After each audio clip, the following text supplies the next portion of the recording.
Saudara, kemarin kita sudah selesai dengan 2 Tawarik pasal yang ketiga. Kita sudah membaca Daud sudah mulai Salomo mulai membangun bait Allah, dan kemarin kita sudah membaca ya sampai ke 2 Tawarik pasal 3 sampai pembangunan dan benda-benda logam dalam bait suci.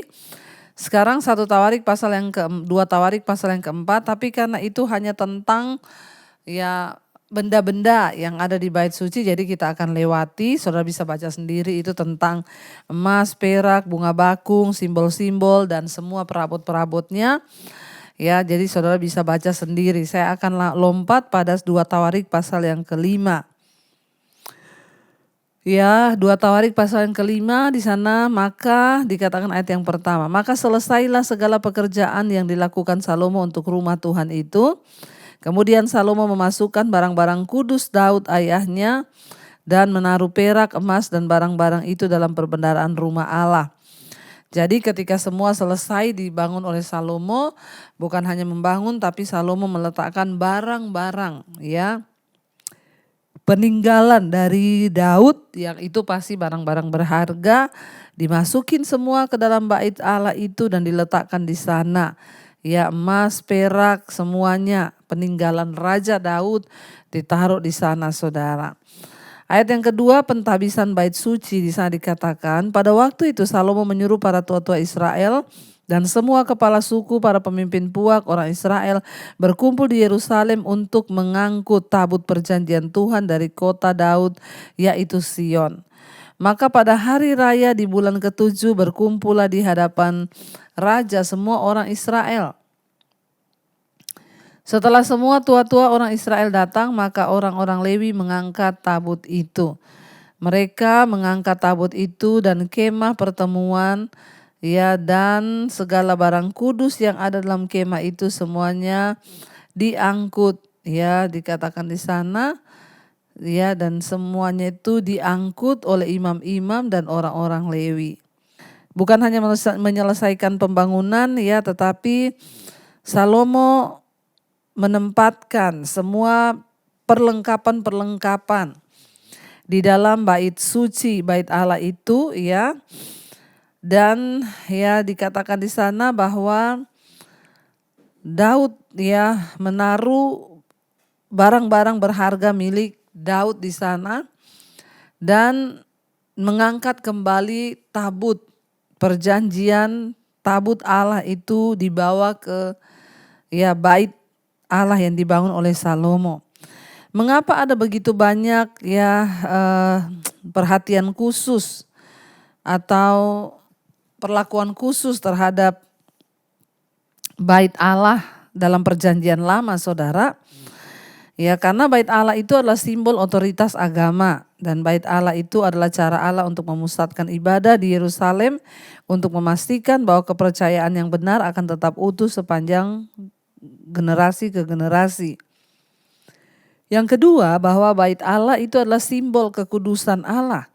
Bahwa di mana suasana bait Allah yang indah itu akan menimbulkan rasa hormat, kekaguman kepada Tuhan. Ya, dan disitulah tempat banyak para nabi memperoleh banyak visi, penglihatan dan hal-hal yang dari Tuhan. Yang ketiga, bait Allah itu juga adalah simbol perjanjian Allah dengan Israel. Bait Allah itu membuat bangsa itu tetap fokus pada hukuman Allah. Pada hukum Allah, pada hukum-hukum Tuhan, yaitu loh batu yang berisi 10 perintah Allah yang disimpan di dalam tabut ya Allah itu dan diletakkan di bait Allah. Dan bukan pada perbuatan luar ya, perbuatan luar biasa sang raja itu, tetapi di sana adalah lebih kepada ya menaruh hukum-hukum Tuhan. Jadi bukan hanya kepada ya apa yang terlihat di luar saja, tapi yang lebih utama adalah di situ ditaruh hukum-hukum 10 perintah Allah di dalam tabut perjanjian, tabut Allah itu. Ya, yang keempat, bait Allah itu adalah juga simbol pengampunan ya. Makanya di dalam desain perabot ya dan kebiasaan dalam bait Allah itu merupakan pelajaran peraga yang luar biasa untuk seluruh bangsa itu, untuk mengingatkan mereka tentang seriusnya dosa hukuman yang dilakukan oleh bangsa itu ketika mereka hidup dalam dosa, maka Tuhan juga memberi pengampunan asal mereka mau bertobat. Bait Allah itu mempersiapkan umat juga untuk menyambut Mesias dalam perjanjian baru, yaitu Kristus. Ya, bait Allah itu juga adalah sebuah kesaksian tentang bagaimana usaha dan kreativitas manusia yang terinspirasi oleh karena karakter ilahi, ya, dari orang-orang yang mendedikasikan dirinya. Dan kita lihat di sana saudara bahwa bait Allah itu juga adalah satu tempat yang utama, adalah tempat orang Israel berdoa, berjumpa secara pribadi dengan Tuhan. Karena itu bait Allah itu di perjanjian lama sangat-sangat ya penting bagi bangsa Israel. Dan pembangunan bait Allah itu membutuhkan waktu selama 7 tahun, ya 7 tahun loh dibangun. Ya, dan bait Allah itu diselesaikan pada bulan yang ke-8 pada tahun ke-11 Salomo sebagai raja. Ya, karena dinyatakan bahwa perayaan-perayaan peresmian diadakan pada awal musim gugur. Perayaan itu tentu ya berlangsung entah 1 bulan atau ya bulan sebelum atau 11 bulan setelah selesai bait Allah. Dan akhirnya Salomo ya memanggil semua orang untuk ya menyaksikan bagaimana tabut Allah itu diangkat ya dibawa ke bait Allah yang sudah selesai dibangun. Dan dikatakan di sana para imam dan orang-orang Lewi mengangkat, ayat 6, tetapi Raja Salomo dan segenap umat Israel yang sudah berkumpul di hadapannya berdiri di depan tabut itu dan mempersembahkan kambing, domba dan lembu sapi yang tidak terhitung dan tidak terbilang banyaknya. Kemudian imam-imam membawa tabut perjanjian Tuhan itu ke tempatnya di ruang belakang rumah Tuhan itu, di tempat Maha Kudus, tepat di bawah sayap kerup-kerup. Jadi kerup-kerup itu mengembangkan kedua sayapnya di atas tempat tabut itu, sehingga kerup-kerup itu menudungi tabut hingga kerup-kerup itu ya menudungi tabut serta kayu-kayu pengusungnya dari atas. Kayu-kayu pengusung itu demikian panjangnya sehingga ujungnya kelihatan dari tempat kudus. Yang di depan ruang belakang itu ya tetapi tidak kelihatan dari luar, dan disitulah tempatnya sampai hari ini. Dalam tabut itu tidak ada apa-apa selain dari kedua loh yang ditaruh Musa ya ke dalamnya di gunung Horeb ketika Tuhan mengikat perjanjian ya dengan orang Israel pada waktu perjalanan mereka keluar dari Mesir. Jadi di sana ada hukum-hukum Tuhan. Lalu para imam keluar dari tempat kudus, dan para imam yang ada pada waktu itu semuanya telah menguduskan diri lepas dari giliran rombongan masing-masing. Demikian pula para penyanyi orang Lewi semuanya hadir, yakni Asaf, Heman, Yedutun beserta anak-anak dan saudara-saudaranya. Mereka berdiri di sebelah timur mezbah berpakaian kelenan halus ya. Dan dengan ceracap gambus dan kecapinya bersama-sama 120 imam peniup nafiri dan para peniup nafiri dan para penyanyi itu serentak memperdengarkan paduan suaranya untuk menyanyikan puji-pujian dan syukur mereka kepada Tuhan. Mereka menyaringkan suara dengan nafiri, ceracap dan alat-alat musik sambil memuji Tuhan dengan ucapan, sebab Ia baik bahwasannya untuk selama-lamanya kasih setianya. Pada ketika itu rumah itu yakni rumah Tuhan dipenuhi awan, sehingga imam-imam itu tidak tahan berdiri untuk menyelenggarakan kebaktian oleh karena awan itu, sebab kemuliaan Tuhan memenuhi rumah itu ya, rumah Allah. Jadi saudara, kita lihat di sana ketika pentahbisan terjadi juga hal yang luar biasa. Rumah itu dipenuhi oleh awan kemuliaan Tuhan sehingga imam-imam tidak sanggup untuk berdiri di sana. Kita lihat luar biasa banget pasti pemandangannya, karena itu tabut Allah ya, karena itu bait Allah, rumah Allah itu ya dilambangkan sebagai tempat hadirnya Tuhan, tempat umat bertemu dengan Tuhan. Ya, dan bait Allah itu hari ini adalah tubuh kita. Saudara dan saya, bait Allah itu adalah kudus dan bait Allah itu adalah kamu, kata firman Tuhan. Dan sekarang kita akan lanjutkan 2 Tawarik pasal yang ke-6 saudara ya. 2 Tawarik pasal yang ke-6 ya, dikatakan di sana ayat yang pertama, pada waktu itu berkatalah Salomo, Tuhan telah memutuskan untuk diam dalam kekelaman. Sekarang aku telah mendirikan rumah kediaman bagimu, tempat engkau menetap selama-lamanya. Ya, jadi kata Salomo, Tuhan telah memutuskan untuk diam selama ini ya, tetapi sekarang Salomo telah menyediakan rumah bagi Tuhan supaya Tuhan bisa tinggal dan menetap di sana selama-lamanya. Ayat yang ketiga ya, judul perikopnya Tuhan menepati janjinya kepada Daud.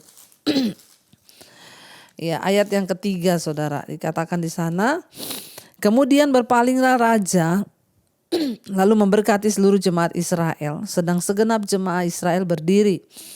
Ia berkata, terpujilah Tuhan Allah orang Israel yang telah menyelesaikan dengan tangannya apa yang difirmankannya dengan mulutnya kepada Daud ayahku demikian.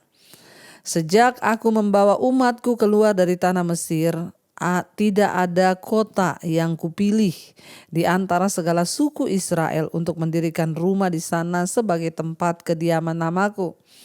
Dan tidak ada orang yang kupilih untuk menjadi raja atas umatku Israel. Tetapi kemudian aku memilih Yerusalem sebagai tempat kediaman namaku dan memilih Daud untuk berkuasa atas umatku Israel. Ya, Saudara, Tuhan yang berfirman ya kepada Daud bahwa dia tidak memilih satu tempat untuk dia tinggal. Tidak ada kota lain yang dia pilih untuk dia berdiam. Tuhan berkata dari dulu dia tidak mau ya didirikan rumah bagi namanya, sebab Tuhan berkata, aku tidak mau tinggal di satu tempat. Karena aku itu adalah Allah yang berpindah-pindah kemana dia mau untuk hadir. Tetapi puji Tuhan ya, dikatakan di sana, sejak aku membawa umatku keluar dari tanah Mesir, tidak ada kota yang kupilih di antara segala suku Israel untuk menjadi tempat kediaman namaku, kediaman bagiku, kata Tuhan. Dan tidak ada orang yang kupilih juga untuk mendirikan rumah ya bagi nama Tuhan, dikatakan di sana. Tapi ayat 6, tetapi kemudian aku memilih Yerusalem sebagai tempat kediaman namaku dan memilih Daud untuk berkuasa atas umatku Israel. Saudara, pada akhirnya Tuhanlah yang memilih Yerusalem sebagai tempat di mana bait Allah itu harus didirikan sebagai tempat Tuhan berdiam. Kenapa? Bagi orang Kristen ya, Yerusalem atau Israel itu menjadi kota kudus, kota tempat kita bersiarah. Ya, sebab di sanalah pertama kali rumah bagi Tuhan berdiam dibangun. Ya, dan kenapa bagi kita Yerusalem, Israel menjadi satu tempat bersejarah? Sebab Alkitab berkata Tuhan yang memutuskan. Ayat 6, tetapi kemudian aku memilih Yerusalem sebagai tempat kediaman namaku dan memilih Daud untuk berkuasa atas umatku Israel. Tuhan yang memilih Yerusalem untuk dijadikan ya tempat pembangunan rumah Tuhan, yaitu bait Allah ya. Ketika Daud ayahku bermaksud mendirikan rumah untuk nama Tuhan Allah Israel, berfirmanlah Tuhan kepadanya, engkau bermaksud mendirikan rumah untuk namaku dan maksudmu itu memanglah baik ya, kata Tuhan. Awalnya Daudlah yang punya ya kerinduan dari satu pemikiran Daud ya. Aku sekarang sudah punya istana yang megah, aku sudah punya tempat tinggal yang megah. Tapi ya tidak layak kalau aku ini tinggal di tempat yang megah sementara tabut Allah ya yang menjadi lambang kehadiran Tuhan itu hanya tinggal di kemah. Jadi Daud berpikir ya aku harus membangun istana, tempat atau bait kediaman rumah bagi Tuhan agar tabut itu tinggal di sana dan Allah bisa hadir di sana untuk memberkati umatnya. Makanya Daud membangun ya bait Allah itu dengan dirancang begitu mewah dan megah, semuanya berlapis emas, saudara ya. Dan itu dianggap bagi di mata Tuhan itu baik dan mulia. Ya, sebab Daud bermaksud mendirikan rumah untuk nama Tuhan Allah Israel. Ayat 8, berfirmanlah Tuhan kepadanya, Engkau bermaksud mendirikan rumah untuk namaku dan maksudmu itu memanglah baik. Hanya bukanlah engkau yang akan mendirikan rumah itu, melainkan anak kandungmu yang lahir kelak. Dialah yang akan mendirikan rumah itu untuk namaku. Ayat 10, jadi Tuhan telah menepati janji yang telah diucapkannya. Aku telah bangkit menggantikan Daud ayahku dan telah duduk di atas tahta kerajaan Israel seperti yang difirmankan Tuhan. Aku telah mendirikan rumah ini untuk nama Tuhan Allah Israel dan telah menempatkan di sana tabut yang memuat perjanjian yang telah diikat Tuhan dengan orang Israel. Ya saudara, kita melihat ketika bangsa itu menerima berkat dari Salomo, mereka semua berdiri. Dan saat Salomo berdoa, dia berlutut, ya. Baik berdiri maupun berlutut itu adalah sebuah tindakan penghormatan. Ya, berbagai tindakan penghormatan dapat kita lakukan ketika kita berdoa atau menyembah Tuhan. Dan kita itu memberi satu penghormatan kepada Allah, ya. Ketika kita berdiri atau kita berlutut di gereja atau kita berdoa, mari jadikanlah tindakan-tindakan kita itu lebih dari sekedar ya tradisi saudara, atau sesuatu yang hanya untuk sekedar ya harus begini atau begitu. Namun biarlah semua tindakan kita lahir dari hati. Ya, makanya ketika kita lagi memuji Tuhan, ya ketika kita meninggikan Tuhan, contohnya kita mengangkat tangan, ya itu adalah sebuah tindakan dari kita menghormati Tuhan. Ya, atau ya banyak ekspresi yang bisa kita tunjukkan ketika kita memuji menyembah Tuhan. Ya, dan dikatakan di sana ya Salomo adalah seorang raja dan dengan kerendahan hati dia berlutut, itu adalah sebuah tanda menghormati sebuah kuasa yang lebih tinggi daripada dia. Salomo memperlihatkan kasih dan penghormatan yang besar kepada Allah dengan dia berlutut di hadapan Tuhan. Ya, dan ini menunjukkan bahwa dia mengakui Allah sebagai Tuhan dan Raja dalam kehidupannya, bahkan atas bangsa Israel. Salomo ya sangat kagum saudara. Ya kepada Tuhan, dia sangat menghormati Tuhan, dia sangat ya meninggikan Tuhan, dia berdoa agar sungguh-sungguh kemuliaan Tuhan itu boleh ada ya di tengah-tengah bangsa Israel. Kita melihat di sana ya, dan akhirnya ya apa yang dijanjikan Allah melalui Daud semuanya tergenapi lewat kehidupan Salomo.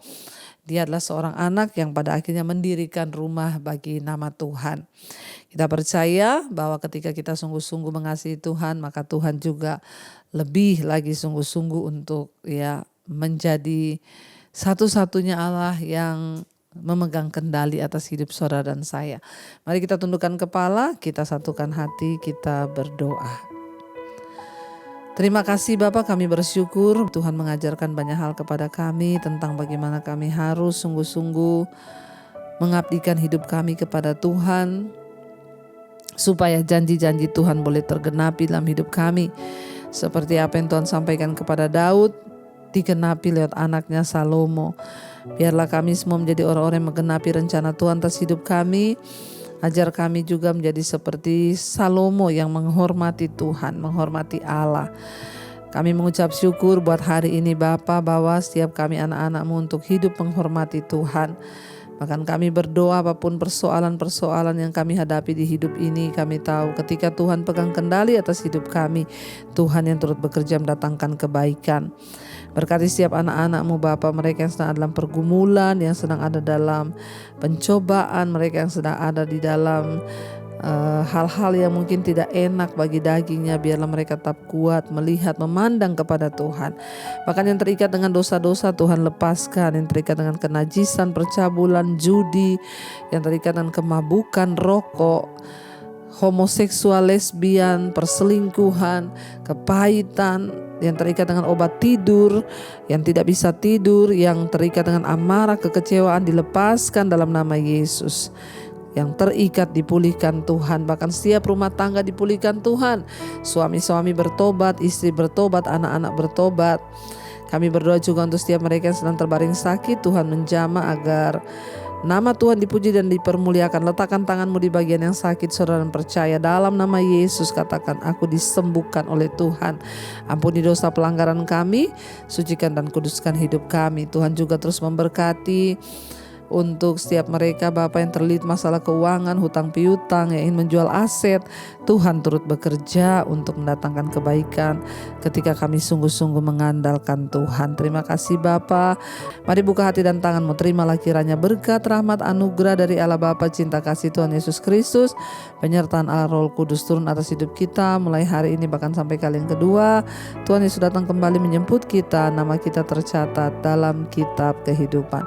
Dalam nama Tuhan Yesus yang percaya diberkati Tuhan, katakan bersama, amin, amin, amin. Tuhan Yesus memberkati saudara, shalom dan Immanuel.